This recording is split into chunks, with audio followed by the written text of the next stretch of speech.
All right.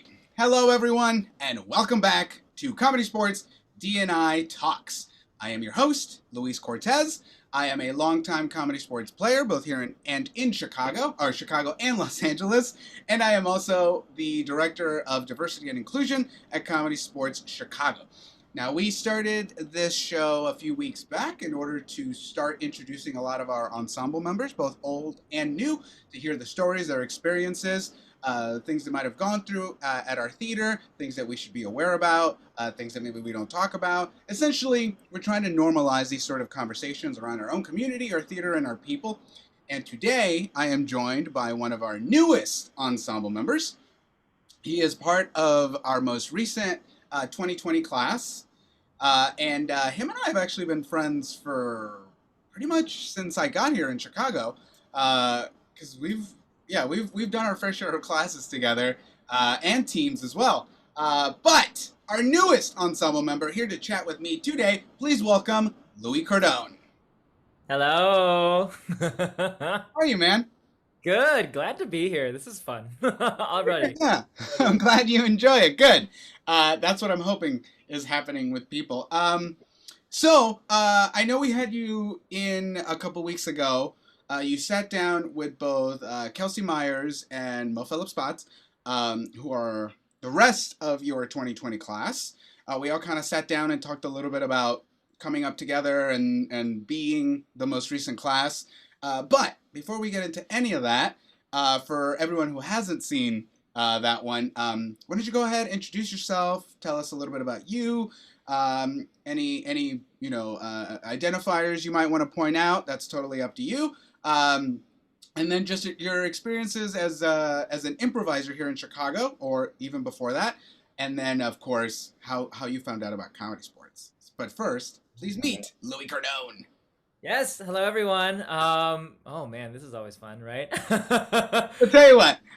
When did you start studying improv? Let's start there. Yeah. Gosh, I mean, even that's its own story because I feel like I started taking classes.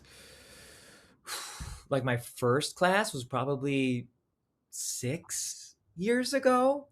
But in terms of actually like committing and doing the thing and saying, hey, I want to actually create and have improv as a part of my life would probably be like 3, 4 years ago. So even with that, it was always like this fun exploration.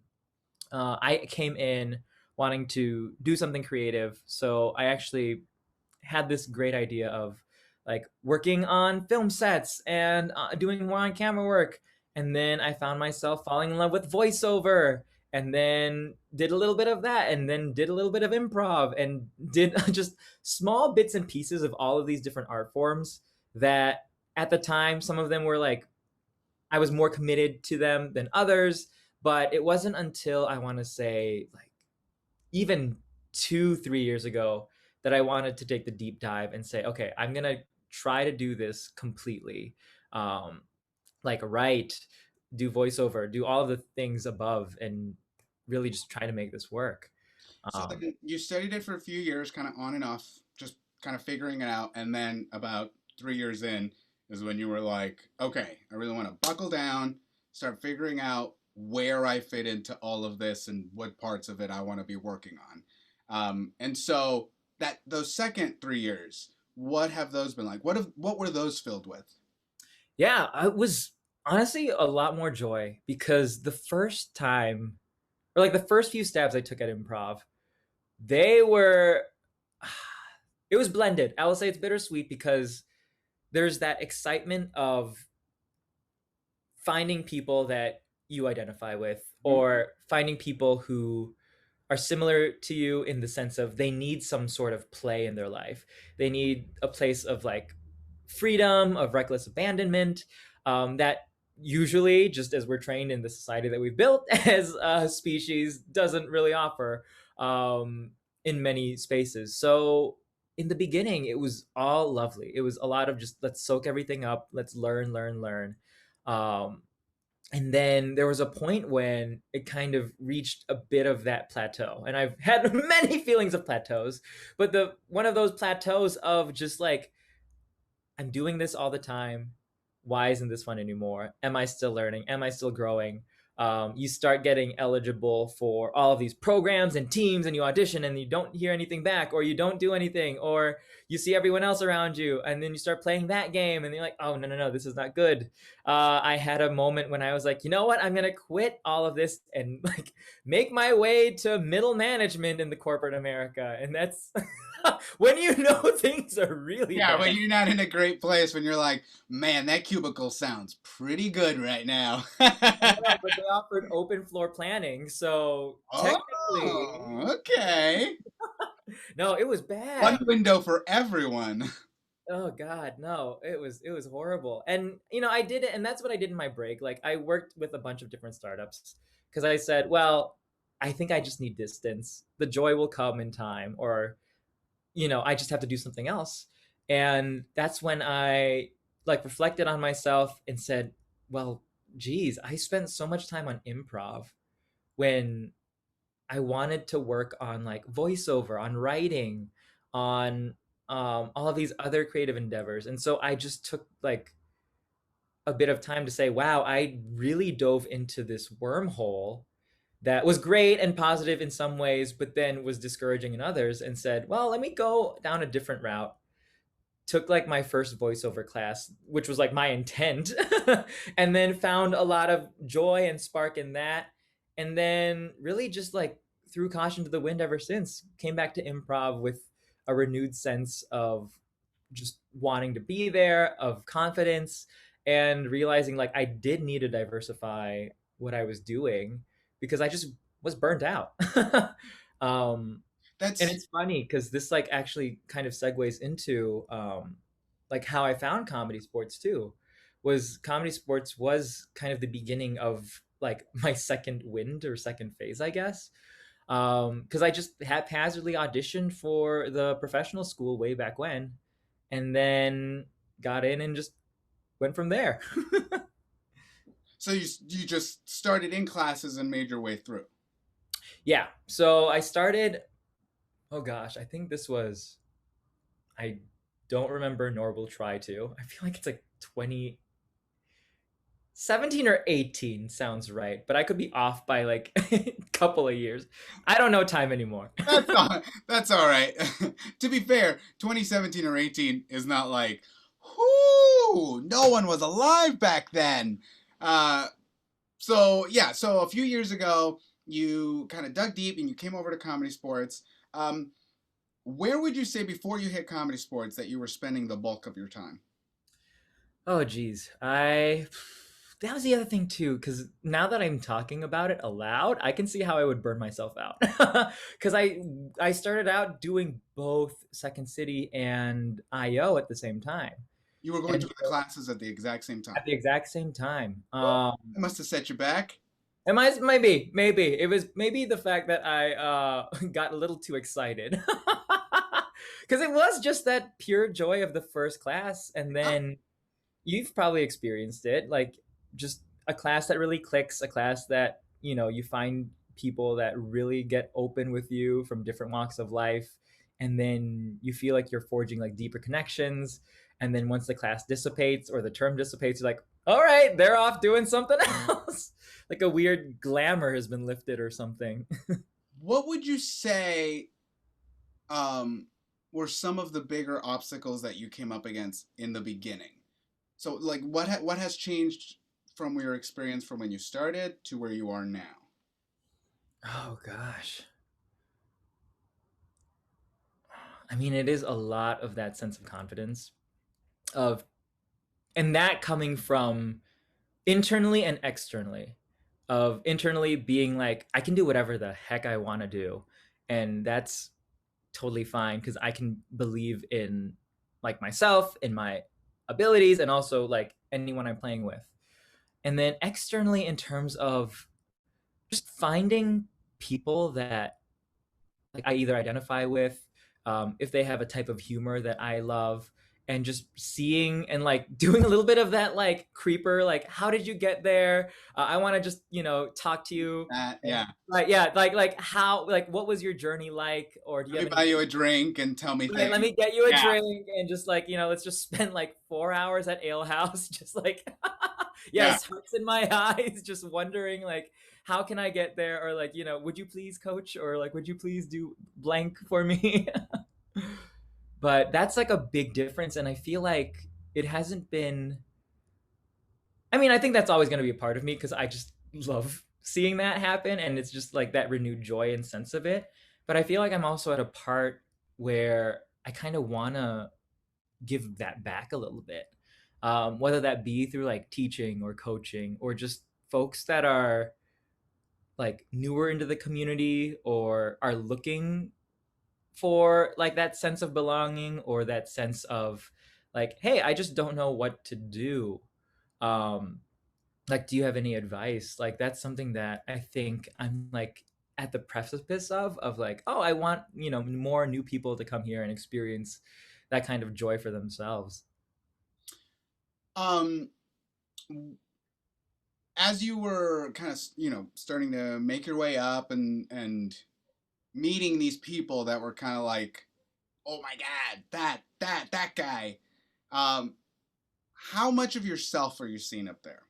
Like, was it a lot of people of color? Were you dealing mostly with white people, or what? Yeah. What was it that you were seeing? Because I'm always really interested to hear about this part when someone has studied for about as long as you have, because I studied, you know, in the late '90s is when I started.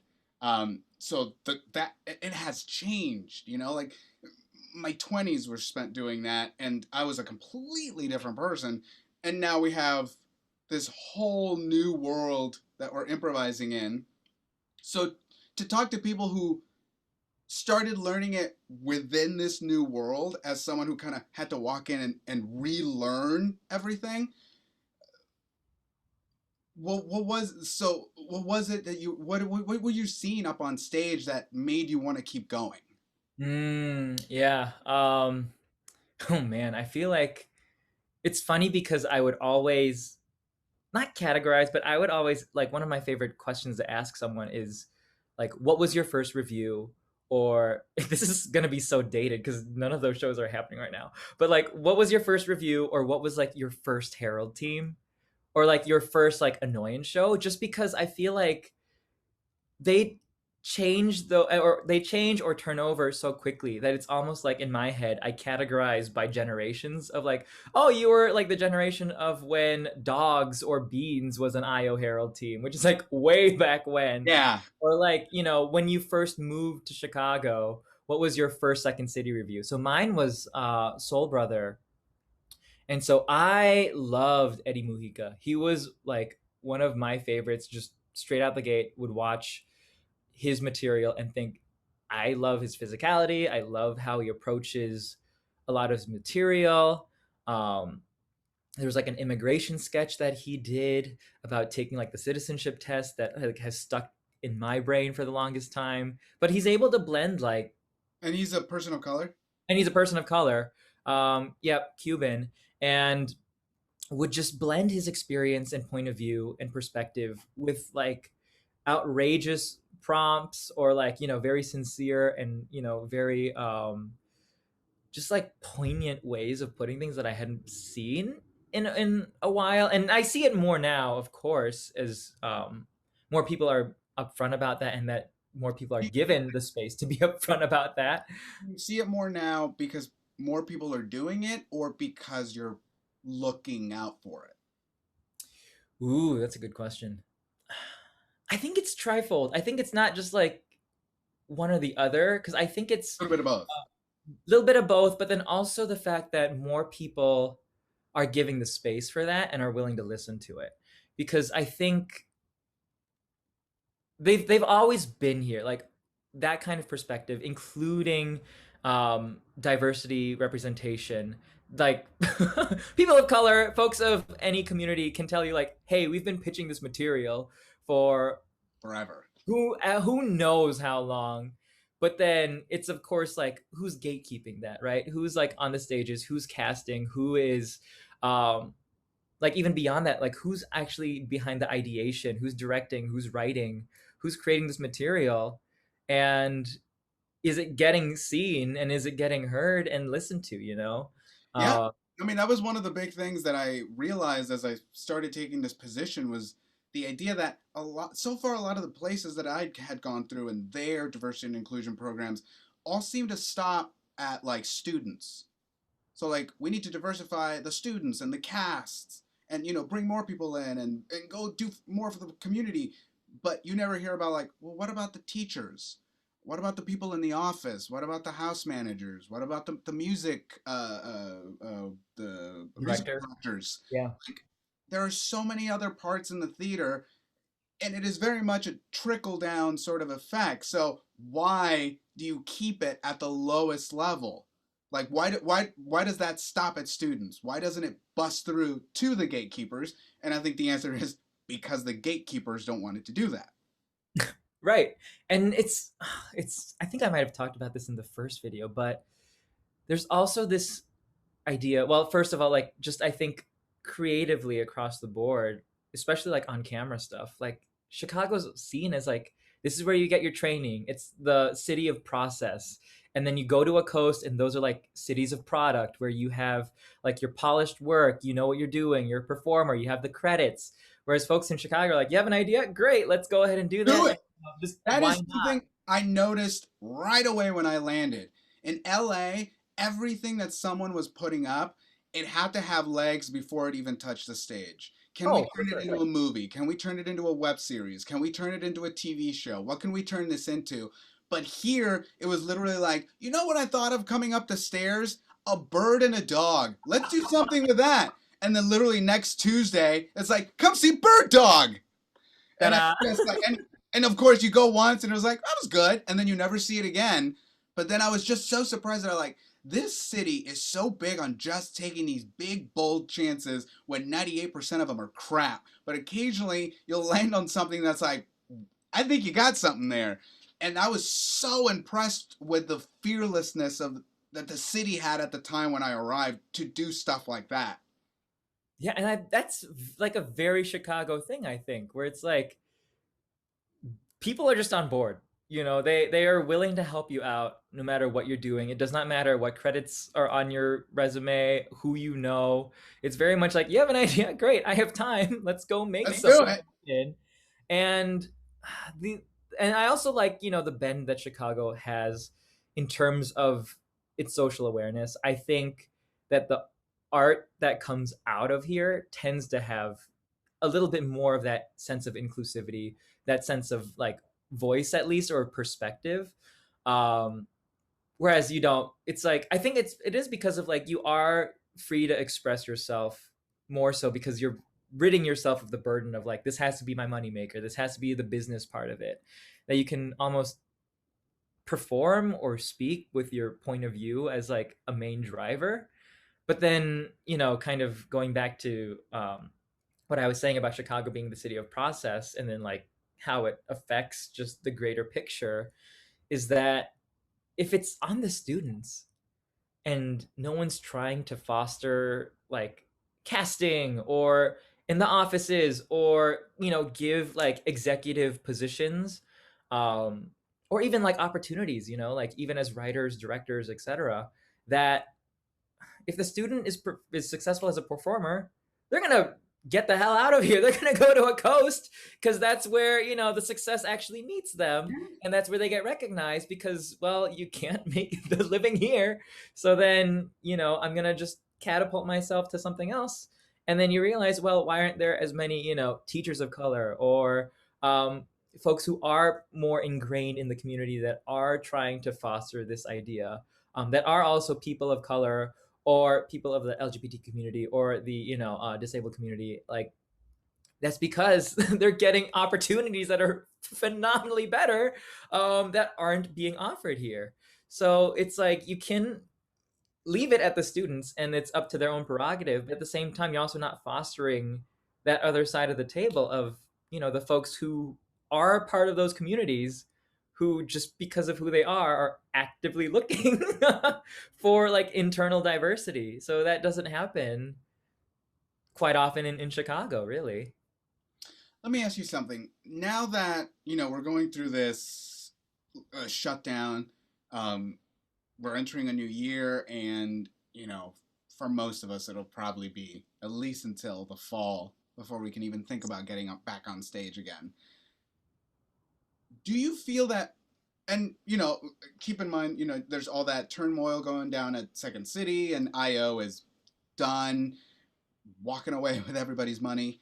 Um, and honestly, I'm generally not sure what's going on with Annoyance. So like, do you feel like we will remain like this mecca city of improv, or do you feel like it's about to move somewhere else? Because like UCB in LA, IO West in LA as well, UCB in New York, like all these theaters are dropping like flies. So the biggins, LA, Chicago, New York. So where do you think we're headed to next? Like, do you think we can revive Chicago in that way? Oh boy, that's interesting. Because yeah, I think I just read UCB Sunset. UCB Sunset is done. They just yeah. They So closed New York, I think, a few months back, mhm, over the summer, I believe, and then it was just announced within the last couple of weeks that the Sunset Theater is going to close as well. dang. Yeah, I mean, it's interesting because I always thought of improv history coming from such a strong oral tradition that I mean, there's like books out there for sure. There's like like Mick Napier has his book. There was that what improv history of improv in America or something like one Yeah, huge almanac, which all of these books like still aren't encapsulating. Like sometimes I'll learn a random form just from a random coach who had some random coach from like the 80s or the 90s, or like you learn about just small nuances about improv that I think are very contained in Chicago. In terms of, I guess, how that translates into the future, there's a couple of things. I think we're seeing just how unsustainable of a model that improv is, and I think on a smaller level, I remember when I was going through classes and starting to put up shows, just how bad all we all are at like marketing, at understanding like not just how a theater is run, but like how to like market your own show to folks that aren't your friends or family, but just to complete random people, yeah. who just don't know about this happening. And I think there's going to be a shift. Self promotion and that sort of social media world is a beast unto itself, and something that I have never been good at. It I don't know. It's irky, and something about just being here, despite usually being on my phone. Social media, this it just I can't wrap my head around it. So Right. I get that, like being able to like, well, I have all this, but then they don't help you advertise. They don't teach you how to do it, and then when nobody shows up, it's your fault, and we're never gonna give you another show again. Right. And then you have to pay us because we rented this out for you. It's not for you, so now you have to give us all your money. Right. It's just, Sorry. you're not setting anybody up for any success. All you're doing is just setting us up to eventually just have to hand you our money. But hopefully it teaches you a lesson to not do it again. Hopefully, But but what an expensive lesson to learn.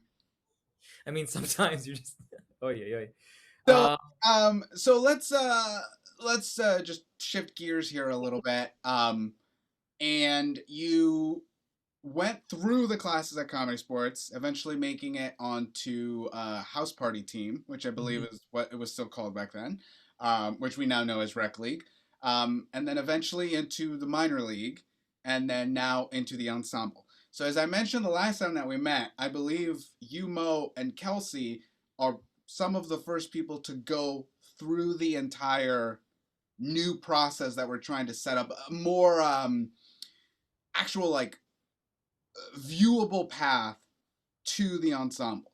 Because before it's just been like, maybe we'll audition here, maybe we'll audition there, and we'll take X amount of people. But now there's a direct through line that everyone can see, and it's all laid out there. So tell me about going through that, like just your time here at Comedy Sports and what that has garnered for you. Oh man, yeah. I know I keep giving you these super heavy loaded questions. Well, it's funny because it's like I have to reflect on like, oh man, my history of it because it's just it's not like a point A to point B at all, or like Right. a Yeah, point A you to were all point over the place. So tell you what, let's start here. Who B. were some of your teachers? Oh gosh. So in the school, oh my god, who was my first teacher? Oh my goodness. See, this is so. I think it was Caleb. I'm pretty sure. Okay. And then who did I have for second? And then I had Maggie Smith.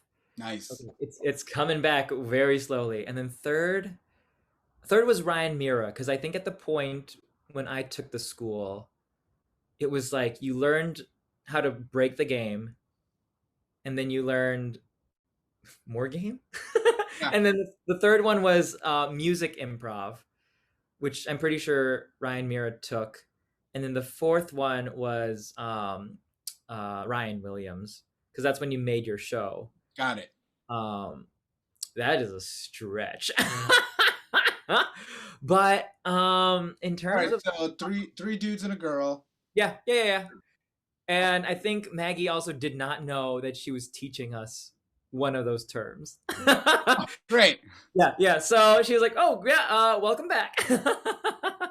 I think for some reason, I remember that first class because she was in a subway and she was like, "Well, I just got my sandwich and I jumped over here to teach you all. So, hello." Awesome. Like, awesome, great. I mean, it was all because it was also at the point when I was like middle management, trying to revitalize my sense of improv and play. And so short form, after being such a long form nerd, taking like notes of heralds, like it was so refreshing to just completely shift gears, go back to games, and let go of that pressure that I built up of, oh, the community values long form. You're not a true improviser unless you're like long form, long form, long form. And so being able to play games and learn about like how comedy sports approach them was so fruitful. The fun came back. It was delightful. It was energetic. Um, I just found myself really letting go again, kind of like when I first took my first improv class, and then I forgot what it was. It was like improvised prison. I think Oh boy. was the show. Yeah. We were half inspired by Chicago, the musical, so we kind of just went with it. And then yeah, after Still that, remember when we were doing Infinite Sundays. oh yeah, Uh, I ended up, and this is obviously not for you, but I ended up having to drop out because I booked a job, and so I had to. At the time, it was a volunteer gig, and you weren't getting paid for it. So I was like, sorry, I got work and money. But I still remember a song you wrote that was about pigeons. It was a bunch of pigeons singing, and a big bulk of the song was everyone just cooing. And I remember just like, what is this amazing nonsense? And why aren't that guy and I best friends? I still have that song. I'm sure you do. Why would you toss that? I am never tossing that. That is, oh God. Yeah, that was when we had oh my gosh, Stephanie McCullough was our director, I think. Yeah, she's great. Phenomenal. And That's when she was there when I wrote that Barbershop Quartet song. oh yeah. I do remember that was your last show too. It was like I think Elise helped work on that too with you. And Yeah, then, she helped me with the harmonies. yeah. It was great. I was like, I could never have that patience. I mean, she did it pretty quick. She's like, I'll keep it real simple, and I'll use the octave and the and a bunch of musical terms. And I'm like, yeah, do that. Give me two of those. Like, I don't know. Okay, so you went through classes, found that brand new surge of love and fun, and then here comes your first house party team, which was Yeah, that was, oh my goodness, Chimera. Yeah, So Chimera on was, that together. oh my God. Yeah, that's where we met. I forget. Because that team lasted for so long. Yeah, I lasted about a session, one round on that team before I auditioned into the ensemble. And I think that was, if I remember, it was like the last house team that just like lasted. Yeah, I think every other house team every after other that, house team got cut except for ours. right? And then just kept going, until like I forget if I'm pretty sure I jumped from that house team right to another one because I think it was that one, and then it was Beezy, Yes. and Beezy was just nuts. Good way? Beezy was nuts in the best way. It was that was truly like lightning in a bottle of a team. Everyone got along. Everyone was just dumb. We had Ryan and Hars, which is Oh boy. we had the two dads, so it's just Totally had the two dads. perfect, perfect. And like it just felt like that's what improv chemistry should and could be. Where It is really rare when you find those sort of teams where you're like, oh, the ones that make you like hit new realizations in your own path as an improviser. The ones that you're like, oh, okay, I get it. And it's funny because I realized through my time at like iOS and everything, like those are the teams that end up, the teams that kind of like put themselves together and have that dynamic, those are the ones that end up being those longevity sort of teams. Mhm. The ones that they're like, we'll throw 7 people together, see what happens. They usually end up falling flat on their face at some point along the way. But those sort of like mega teams are the ones that really like those are the ones that lock you in for like another year. And you're like, Oh, yeah, let's keep going. This is great. yeah, and we made shirts. We have a plaque that we just put up in the building. Like that plaque's still in the theater. The funny thing is, we're starting to like break that stuff down. Oh my God. Yeah, because we're heading out. Right. But you'll be happy to know, I personally took that down and packed it away for the next theater. Oh, thank you so much. Yeah, just so you're aware. Talk to Hars about it. I believe Hars might have it. Oh, Uh, good. but yeah, we made sure that it was packed away with everything else. So tell me about your time on the minor league. What was that like? Yeah, I mean, oh Let man. me let me let me throw this on there Oh, as well as we roll along through all of this. Through this entire process, how much of your own community are you seeing as you go along? Because my mm, first few years at Comedy Sports LA, very few uh, brown people, and yeah. the ones that were there, we were rarely allowed on the same teams. And the reason was always like, well, we're trying to balance out the teams. And I'm like, a brown guy on each team is not a balanced team. Like, we could both be on the same team. It's okay. Uh, Right. and I remember bringing that up once during a discussion, and I was pulled aside to be like, hey, just so you know, that's not why I did that. And I was like, you're making it worse. But how much were you seeing as you were doing this and then all of a sudden find yourself on the minor league? Well, it's also so funny because it's like it either happens that way where it's like, oh, you have like a brown person like per team as like it's like even sprinkling. But then you also like I remember I would I would joke about this about IO, but you would be like, that's the diverse team where they put all of their diversity. And then here are some like all white Herald teams where it's like, oh great, they put all of the, like the people of color like on this one team. And then everyone else is just like, oh yeah, like we're just We're just here. it's like what like it's either like you sprinkle them evenly or like you have like bump there's the diversity all lumped Boom. together, One which is diversity in one spot off to the side so it doesn't bother everybody. right. But then if you sprinkle it, it's still the same. Yeah, it's So the same thing. oh yeah. Whatever's gonna happen to that place. But Leave it to the white people to leave all the good spices out. just leaving. Leave 'em out. Oh man, but in terms of my experience, it's definitely been like growing. I mean, in terms of like people that are like Asian and specifically like Filipinos, like those are rare.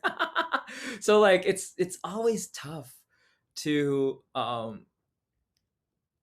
like wonder like did they drop off? Did they just not do it? Do they not know? Um but like overall like I'm just like the brownness of the improv community and the community at large, I think is slowly getting there. More so especially than when I started, for sure.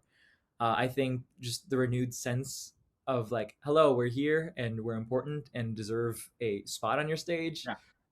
In addition to the, oh, we see you and we should do that, is very helpful. But I wonder, and oh, I'll go to minor league first, because that was also like that was such a whirlwind. That was pretty much my last year of getting on, wondering what a pandemic means, Mm-hmm. and then realizing that we're all now virtual. Like it's very surreal to think about how, I guess, yeah, at large that was how that year panned out. Of great, you're on this thing, phenomenal. Now this thing is now doing something completely new. Okay.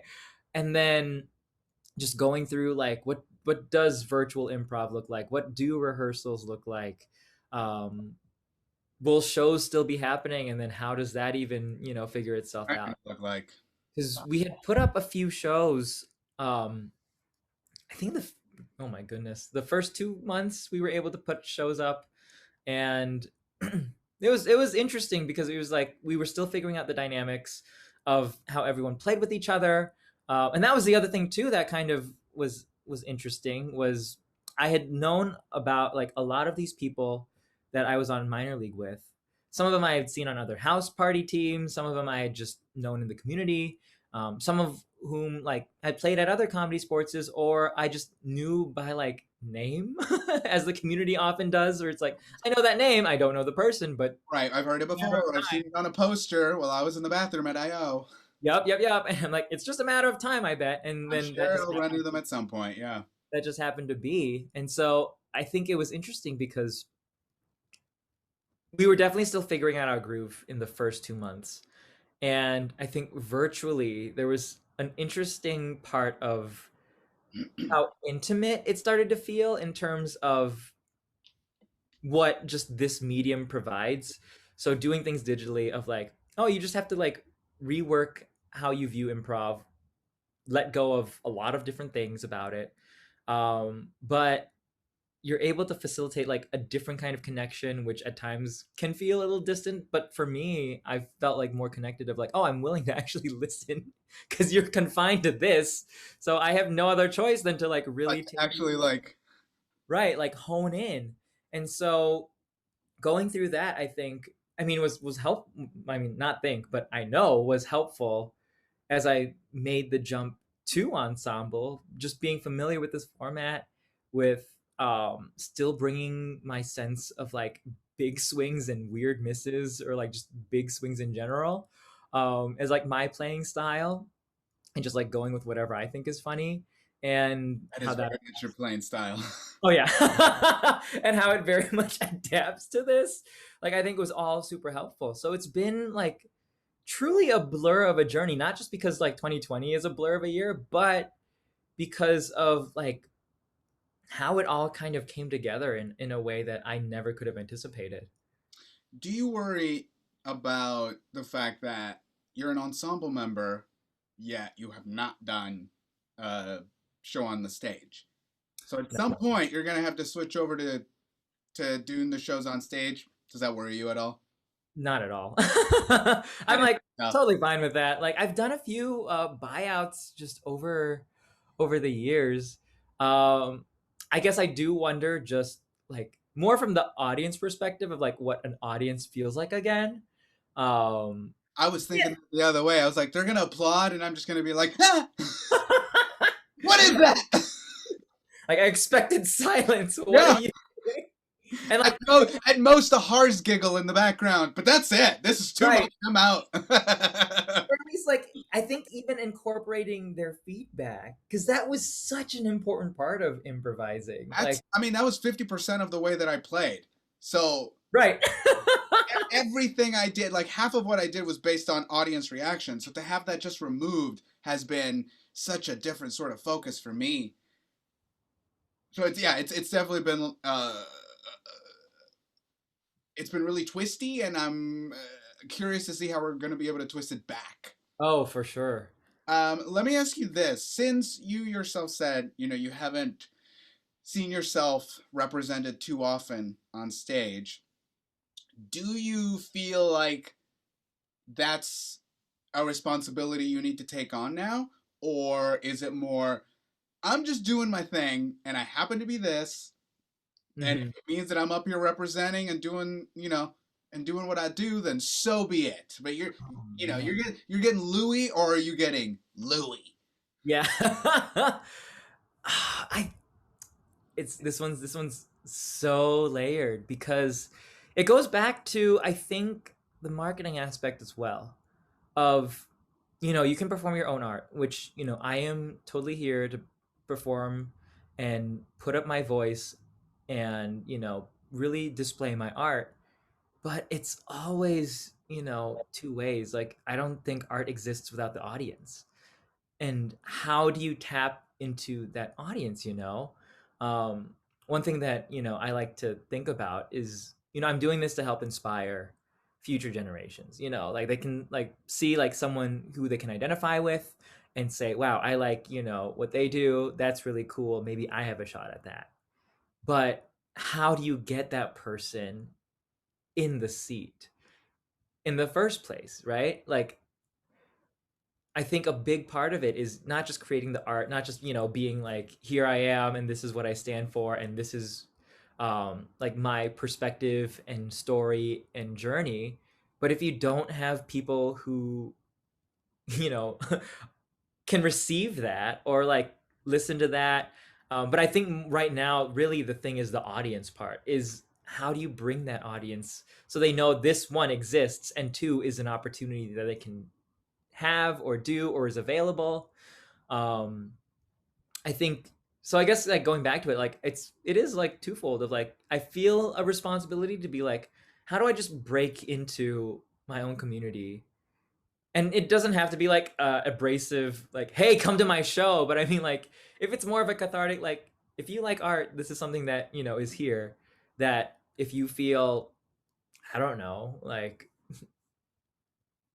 disinterested in your life or your job, or you're looking for some sort of outlet or cathartic thing to do, that improv, comedy, acting, like, it's all here. You can give it a shot. You don't have to make it your like whole thing, but it's something here. And that there's also still people, not just me, but like similarly, whether it's my own community, whether it's other communities that are doing this as well, and that might feed into just that interest and building it. Because I feel like most of the community building, I think, almost happens by accident, in the sense of, oh, we found that this is an interest of mine and then I do it, as opposed to a deliberate like, how do I help foster this community too? Because I think the other part of it is like not just introducing people to that this beautiful world and that all of this exists, but it's like, how do you maintain the fact that they want to stick in it and have that longevity? And that kind of feeds into like the whole gatekeeper thing, because it's like, if you have the students, or like, just the person on the street who becomes a student, is met with some wild success of some sort, but then jumps out, then there's like, nothing in that structure Right. that's really helping foster that community. So whether it be someone who is willing to help create that community, or someone who's on the other side of it is maybe like a gatekeeper, or someone with the theater, or in a position that is able to kind of attract more people, then it's like, well, I can, put up my own art that's through my own point of view, all dang day. But then at the same time, then, who knows if I might just jump off somewhere else just to pursue something better, because they're actually allowing me to continue to do that. Um, that's a fantastic answer. Louie, we're coming up on the end of our time together. This has been really great so far, and we'll definitely bring you back because there's a lot of stuff I want to follow up on that you were talking about. But final thoughts wise, um, A, where do you see yourself going within comedy sports? And B, how can we help you do that? Oh gosh, it's so early. I just joined. I mean, I I mean, mean, you really didn't just join. You've been going through that's true. No, classes. You've done every team now. You're that's not a true. freshman anymore. That's honestly true. That's honestly true. And hey, Yeah. I know it's a loaded question, but and it doesn't have to be answered now, but think about that. Where do you see yourself going, and how can we help you do that? And final thought, final question: is there something that us as an organization should be doing or could be doing more of to reach out to your community? Ooh. I'm obviously not asking you to answer the question for us, but Yeah. insight. Yeah. I mean, that's always like, how do you, you know, find and identify the folks that are interested in that? And I really don't know. I really try to figure that out. Like in college, I think we would have, improv troops come around and just be like, "Oh, that's a thing that you could do." Um, but it's always difficult to be like, how do I identify that? Um, yeah, I'm not sure. I feel like, and I, how I young have been people asked the same thing about the Mexican community, the Latinx community, and I have similar like ooh, um, it's just it's kind of hard I guess because I've always kind of known about it, so like maybe it's, as an artist like are. Right, improv has just always kind of been there, but like what about those people that don't? I'm like ooh, that's a great right. question. Something for both of us to think about, I guess. But Louis, this was so great. I super appreciate you coming on. I will definitely Yeah. have you back on because there's, like I said, a lot of things I want to follow up on. For everybody, thank you so much. Please find us on Facebook. Please find us on Instagram and Twitter. Please also find our YouTube channel and our Twitch channel, CSZN. Um, and we will see you at our next show. Louis, thank you for being here. Everyone else, we will see you next time here at DNI Talks. Peace.